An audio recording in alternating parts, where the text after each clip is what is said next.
안녕하세요. 무드셀러 김동영입니다. 네, 안녕하세요. 올리브 오음입니다.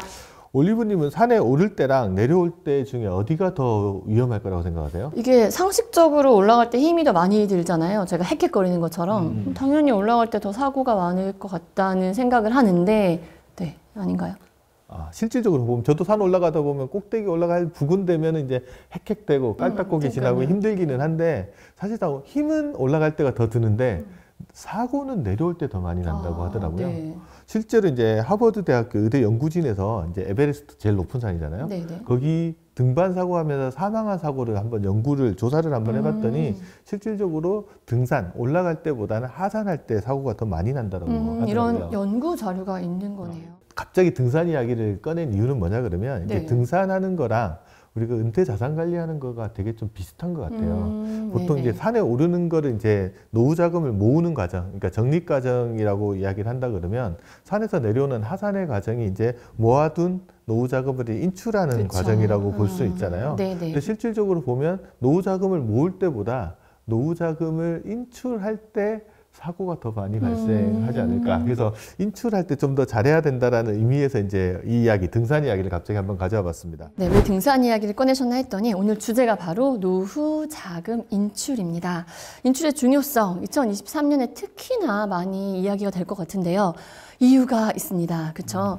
이 베이비 부모 세대의 주작격이라고 볼 수 있죠. 58년 개띠가 드디어 65세에 진입하는 해입니다. 보통 이제 베이비붐 세대라면 1955년부터 63년까지 태어난 걸 1차 베이비붐 세대라고 이야기하는데 그때 한 700만 명 넘게가 태어났는데 이제 그 중에 58년 개띠가 이제 가장 유명하잖아요. 그렇죠. 네. 그분들이 이제 65세가 되니까 65세라면 이제 우리나라 고령자 기준이 65세인 그렇죠. 것도 있어요. 근데 또 우리가 놓치지 말아야 될 게 1963년생이 베이비붐 세대 1차 베이비붐 세대 막내잖아요. 이분들이 내년 2023년에 60세가 됩니다.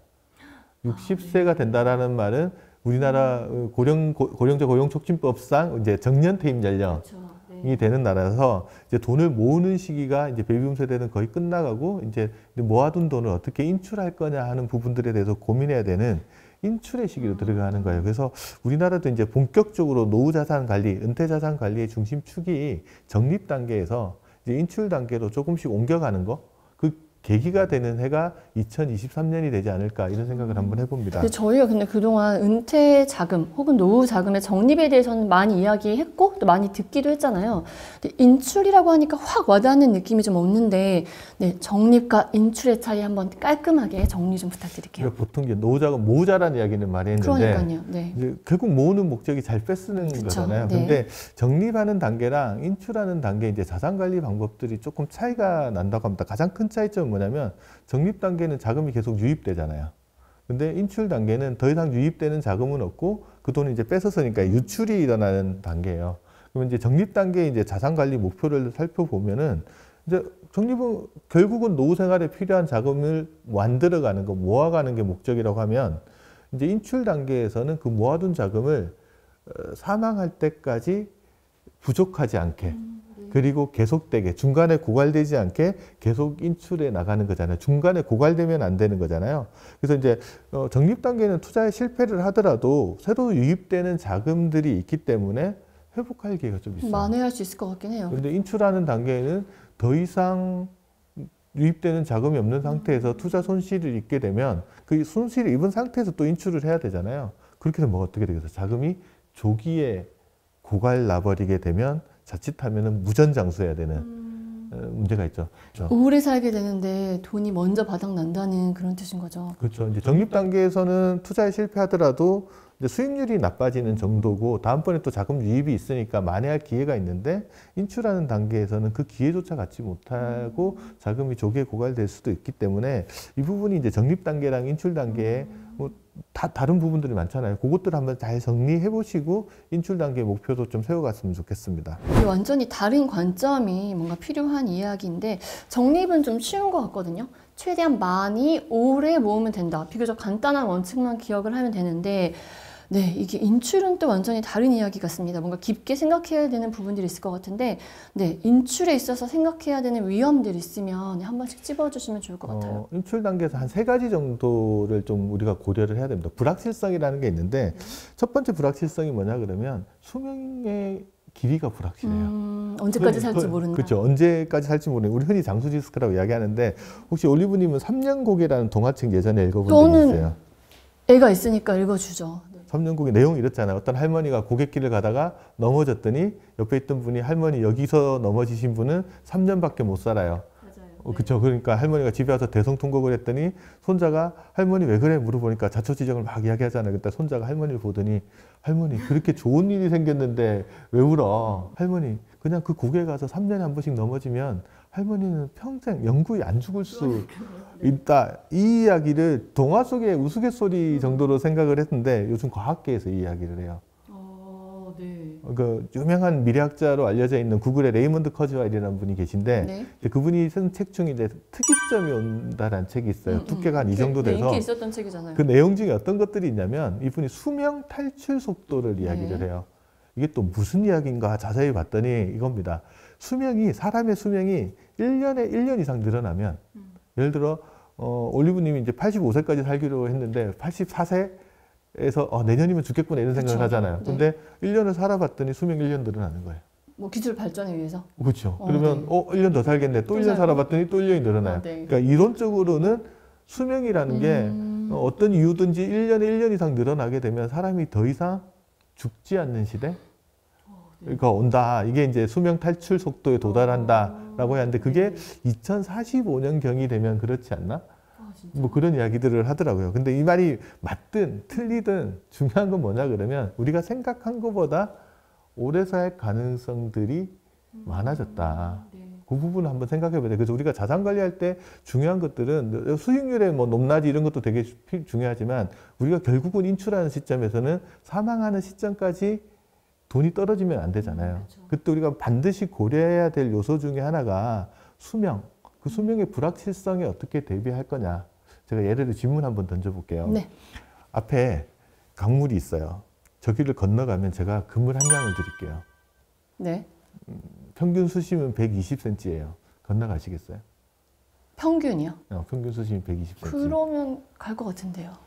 평균인데 최대 수심은 한 2m, 3m가 될 수도 있는데 그럴 수도 있는데 실질적으로 이제 이런 예시를 많이 드는데 어떤 장군이 전투를 하러 갑니다. 이 강을 건너가면 저쪽에 적군이 있어요. 근데 이 강을 돌아가려면 엄청나게 많은 길을 돌아가야 돼요. 그래서 어떻게 할까 고민을 하다가 이제 부하 장수한테 질문을 하죠. 저기 강의 평균 수심이 몇 센치냐? 그랬더니 평균 수심이 120cm입니다. 근데 우리 병사들의 평균 키는 얼마냐? 그랬더니 한 180 정도 됩니다. 그러면 가슴 정도 높이잖아요. 그렇죠. 그래서 이제 최종 책임을 지고 도와 지시를 했어요. 건너라! 그랬더니 병사들이 다 죽었어요. 한번 고민을 해봐야 되는 게 그 장군이 부하 지휘관한테 물어봤어야 될 질문은 어떤 질문이었을까요? 제일 깊은 데가 그렇죠. 얼마나 깊냐? 수심이 어디가 깊으냐라는 질문을 했어야 되는데 평균을 물어본 거거든요. 그러니까 노후 자금하고 이제 장수 리스크를 관리하면서 인출할 때 우리가 고민해야 되는 거는 내가 생각보다 오래 살았을 때, 내가 생각한 것보다 훨씬 오래 살았을 때도 지금처럼 소비하고 살 수 있느냐.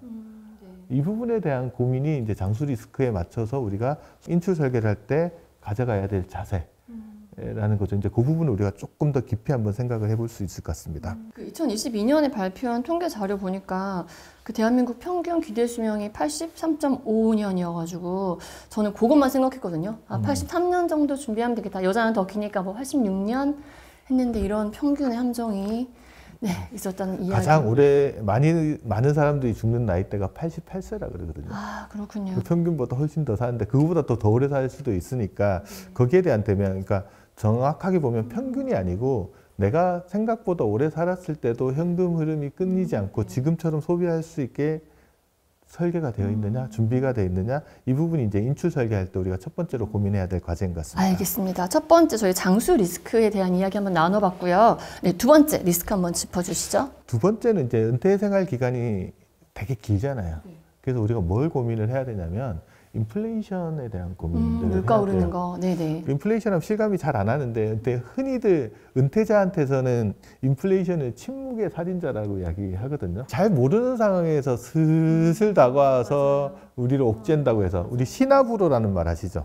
시나브루가 뭐냐, 나도 모르는 사이에 점점 가지고 바뀌는 걸 시나브루라고 하는데, 이해를 돕기 위해서 제가 예를 한번 들어볼 텐데, 네. 인플레이션 하면 이제 딱 떠오르는 게, 우리 하이퍼 인플레이션 하면 독일을 많이 떠올리잖아요.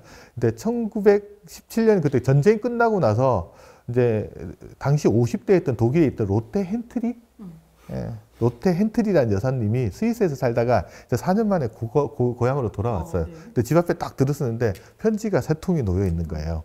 그래서 어떤 내용인지 봤더니 1920년대 중반에 이제 도착한 편지에는 뭐라고 써 있냐 그러면, 마르크화의 구매력이 떨어질 것 같으니까 기아의 예금을 다른 곳에 투자하는 게 좋겠습니다. 네. 그렇게 내용이 구매력이 좀 떨어졌구나, 인플레이션이 있구나, 이 정도였는데, 이 1922년 9월 달 소인이 찍힌 거기에는 은행이 뭐라고 해놨냐면, 기아의 예금이 너무 작아서 우리는 더 이상 이해타산이 안 받아서 관리할 수 없다. 죄송하지만 빠른 시일 내에 찾아가라. 이렇게 돼 있는 거예요. 마지막 편지에는 어떻게 되어 있냐 그러면, 아무리 당신한테 연락해도 소식이 없어가지고 구자를 폐쇄했다. 현재 보유하고 있는 예금 100만 마르크는 지폐에 동봉해가지고 보내드리겠다. 네, 관리할 가치가 없다고 생각해서 보내는 거군요. 근데 또 중요한 거는 그 보낸 봉투 속에 붙어있는 우표가 100만 마르크짜리가 붙어있는 네. 거예요. 아, 진짜요? 인플레이션에 대해서 이제 이야기할 때 하이퍼 인플레이션을 이렇게 이야기하는데, 기왕이 이제 우표 이야기가 나왔으니까, 이게 제가 좋아요. 우표 재밌어요, 이런 거. 네. 제가 어릴 때 취미가 뭐였냐 그러면 우표 수집이었어요. 네. 그래서 저 나이 또래는 대부분 우표 수집하는 사람들 되게 저도 많았거든요. 있었어요. 그래서 제가 집에 가서 이제 옛날에 모았던 우표들을 쭉 꺼내 보니까, 가족계획과 관련된 우표들만 제가 따로 모아놓은 것들이 있거든요. 네, 특이하시네요. 네. 우리나라 가족계획 우표 중에 가장 먼저 나왔던 게 1965년도 가족계획의 달 기념 우표예요. 네. 그때 우편 요금이 얼마였냐면, 우표 잘 보시면 아시겠지만 4원이에요, 4원. 4원이요? 네, 4원. 400 아니에요? 4원. 그때 아, 이제 네. 가족계획 너무 많이, 그때 우리나라 학계 출산율이 5명, 6명 될 때 그때거든요. 네. 예, 그래서 인구를 줄이려는 산하 제한 정책 쓸 때 우표값이 4원이었는데, 70년대 넘어가면서 이제 출산율이 조금 떨어지긴 했는데, 그때 당시에 가족계획 표가 뭐였냐 그러면, 딸아들 구별 말고 둘만 낳아 잘 기르다. 네, 둘. 이때 당시에 우표 가격이 얼마였냐 그러면 20원이었어요. 20원. 네. 그리고 80년대 넘어가면서 둘도 많다고 이제 하나만 놓자라고 이야기할 때, 잘 키운 딸 하나 열아들 안 부럽다, 이 표가 나왔을 때 우표 가격이 한 80원 정도 네. 했거든요. 그런데 이제 가족계획 목표에 따라서 너무 많이 이 출산율이 줄어드는 바람에 2000년대 접어들면서 맞아요. 완전히 생각이 바뀌게 되면서 2004년에 학계 출산율이 1.16명에 딱 네. 도달하면서 그때였군요. 네. 생각이 바뀌었어요. 이제 이게 산하 제한이 아니고 출산 장려로 가야 되겠다. 그래서 애를 더 넣자라는 표가 있었거든요. 네. 그때 당시 표가 뭔지 아세요? 글쎄요. 아빠 저도 동생을 동생이 갖고 싶어요. 아빠 저도 형이 되고 싶어요. 네. 그때 표인데, 그때 당시 우표 가격이 250원 정도. 네. 그럼 지금은 우표 가격이, 보통 우표 가격이 얼마 정도 하는지 아세요? 편지를 안 보내봐가지고. 그렇죠. 요즘 편지 안 보내고 다 뭐 카톡이나 뭐 이런 걸로 다 보니까 모를 텐데, 저도 한번 찾아봤더니 보통 우편 요금, 그러니까 규격 봉투로 5g에서 25g짜리 쓰는 거 기준으로 봤을 때 한 430원 정도 네. 되는데, 제가 그래서 한번 계산을 해봤어요. 그러니까 아까 4원 할 때가 60년대 초반이잖아요. 그러니까 1962년도에 한 4원 정도 했거든요. 지금 한 430원 정도 하면, 이걸 물가 상승률로 계산하면 연복리로 평균 8.25%씩 올라간 거예요. 자산이 이렇게 물가 상승률을 쫓아가지 못할 때 생길 수 있는 거.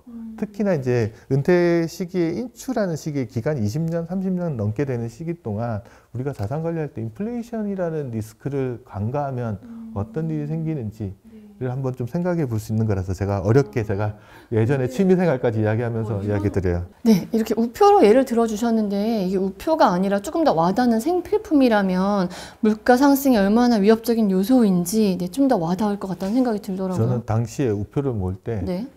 어렸을 때는 이걸 모아가지고 나중에 부자가 될 줄 알았어요. 마지막 세 번째, 과연 뭘까요? 세 번째는 이제 수익률 순서와 관련된 리스크를 짚어볼 수 있을 것 같아요. 좀 생소해요. 보통 이제 노후에 오래 살더라도 생활비가 계속 나오게 하려면 가장 좋은 방법은 종신형 연금 같은 거를 사서 죽을 때까지 생활비 네, 받는 게 계속 제일 좋은 나오게. 방법인데, 네. 이게 종신형 연금을 산다고 문제가 해결되지는 않거든요. 왜냐하면 종신형 연금이라는 것 자체도 죽을 때까지 생활비를 주기는 하지만 인플레이션에 되게 취약한 부분이 있고, 두 번째는 또 어떤 문제가 있냐 그러면 한 번 연금을 개시하면 중간에 찾아 쓸 수가 없어서 목돈이 필요할 때 낭패에 처하는 경우가 많이 있어요. 그래서 이런 문제들 때문에 모든 자산을 가지고 종신형 연금을 살 수는 없어요. 그러면 이제 일부 자금, 그리고 상당 부분의 자금은 이제 투자를 하면서 인출해서 써야 되잖아요. 그렇죠. 이때 우리가 부딪힐 수 있는 문제가 뭐냐 그러면 수익률의 순서에 따라서 자금이 고갈되는 시기가 달라져요. 그래서 제가 그게 무슨 이야기를 하는 거냐 싶어서 제가 표를 하나 준비를 했는데 지금 표를 한번 잘 보시면 두 종류의 은퇴자가 있습니다. 네. 한 사람은 이제 불운한 은퇴자라고 제가 이름을 붙여봤고요. 그다음에 한 사람은 행운의 은퇴자, 럭키한 은퇴자인데 이 차이는 뭐냐 그러면 이분이 은퇴 생활 기간을 제가 25년 정도로 잡아봤는데 두 사람 다 똑같이 25년 동안 노후 생활 기간을 살아갑니다. 근데 차이는 불운한 은퇴자는 시작하자마자 초기에 은퇴 생활 초기에 안 좋은 수익률을 갖게 돼요. 네. 그리고 나중에 수익률이 좋아지는 구조를 가져가는 게 불운한 은퇴자. 네. 그리고 행운의 은퇴자 같은 경우에는 똑같은 수익률인데 순서만 바뀌었어요. 처음에 수익률이 좋아요. 네. 그러다가 나중에 안 좋아지는 그런 형태의 수익률인데 이 사람은 25년 동안 수익률을 평균을 내보면 산술 평균 수익률은 평균 두 사람 다 6.7% 네. 똑같아요. 기업 평균 수익률도 6%로 해서 수익률이 똑같아요. 기관 평균은. 그리고 표준 편차, 우리 흔히 변동성이라고 이야기하는 건데 이게 12.8%로 두 사람 다 똑같아요. 이것도 동일하다. 다 동일해요. 네. 달라진 거는 하나도 없는데 순서만 달라요. 그런 경우에 누구의 노후 자금이 더 오래 가느냐라고 비교를 해봤더니 불운한 은퇴자, 처음에 안 좋았던 수익률을 가졌던 이 불운한 은퇴자는 보시면 화면에 보시면 이제 12년 정도가 지났을 때 가지고 있는 노후 자금이 전부 다 끝나네요. 고갈돼요. 이게 왜 그러냐면 수익률이 안 좋은 상태에서 생활비를 빼서 쓰잖아요. 네. 그럼 자금이 더 작아진 상태에서 또 수익률이 안 좋아지니까 네. 자금 규모가 빠른 속도로 소진돼 버리는 그 구조가 있어요. 그래서 이분은 이렇습니다. 근데 행운의 은퇴자, 이분은 이제 은퇴하자마자 수익률이 좋았던 거예요. 그러면 어떻게 되냐? 자산이 수익률이 좋아서 늘어난 범위 내에서 꺼내 쓰는 거예요. 늘어난 것도 다 못 꺼냈으면 자산 규모가 또 늘어나잖아요. 네. 그래서 이분 같은 경우는 동일한 평균 수익률을 보였는데도 불구하고 25년이 지난 다음에 오히려 처음보다 자금을 더 많이 가지고 있어요. 네.